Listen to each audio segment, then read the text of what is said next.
একটি প্রশ্ন করি, তো ঠিক ১ মিনিট আগে মানুষের সাথে কি ঘটে? হয়তো আজ দিনটা ১০টা দিনের মতনই সাধারণ। রোদ উঠছে, পাখি ডাকছে।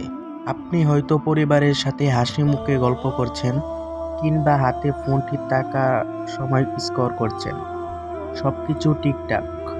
ঠিক তখনই হঠাৎ চারপাশটা শীতল হয়ে আসবে। আপনার অজান্তে আপনার দুয়ারে এসে দাঁড়াবে মালাকুল মাউত। সে এক অদ্ভুত মুহূর্ত। পৃথিবীর হঠাৎ সব শব্দ থেমে যাবে। আপনার মা পাশ থেকে ডাকবে, প্রিয় বন্ধুটি হয়তো হাত ধরবে, কিন্তু আপনি আর উত্তর দিতে পারবেন না। আপনার শরীরটা পাথর হয়ে আসবে। আপনার রূহ তখন ধীরে ধীরে মাটির শরীর ছেড়ে মহাকালের পথে যাত্রা শুরু করেছে। ভেবে দেখুন তো একবার, যে চোখ দিয়ে আজ রঙিন পৃথিবী দেখছেন, সেই মনে দুটো স্থির হয়ে যাবে। যে হাত দিয়ে আজ ফোন ধরছেন বা প্রিয়জনকে ছুঁয়ে দিচ্ছেন, সেই হাতগুলো নিঠুর হয়ে পড়ে থাকবে। যে জিহ্বা দিয়ে হাজারো কথা বলছেন, সেই জিহ্বাটা থেমে যাবে। সেদিন আপনার দামি স্মার্টফোন, ব্যাংক ব্যালেন্স, নামডাক, কিন্তু ক্ষমতার ডাগর কোনো কিছুই আপনার সঙ্গী হবে না। স্ট্যাটাস আর অহংকার সেদিন ধুলোয় মুছে যাবে। সাথে যাবে শুধু একটি জিনিস, আপনার আমল। আল্লাহর এক অমোঘ ঘোষণা।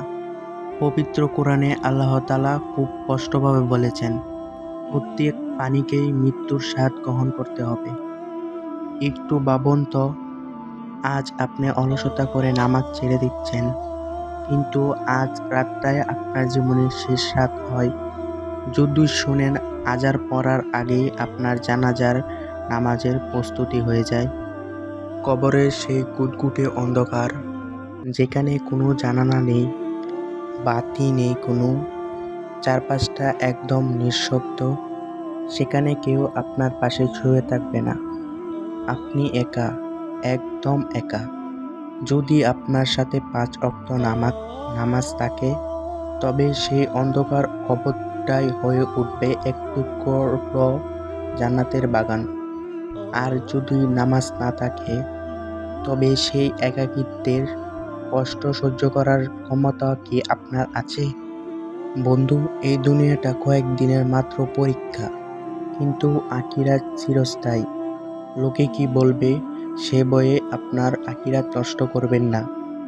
থেকেই সিদ্ধান্ত নিন, জীবন প্রতীক নিভার আগেই যে সেজদায় লুটিয়ে পড়ুন। কারণ আজ আপনি মাটির উপরে হেঁটে বেড়াচ্ছেন, কাল হয়তো মাটির নিচেই হবে আপনার ঠিকানা। যদি আপনি প্রকৃত মুমিন হন, এই বার্তাটি আপনার হৃদয়ে সামান্যতম কাঁপন ধরিয়ে থাকে, তবে কমেন্টে লিখে যান ইনশাল্লাহ। আমাদের সবাইকে ঈমানের সাথে মৃত্যু নসিব করুক। আমিন।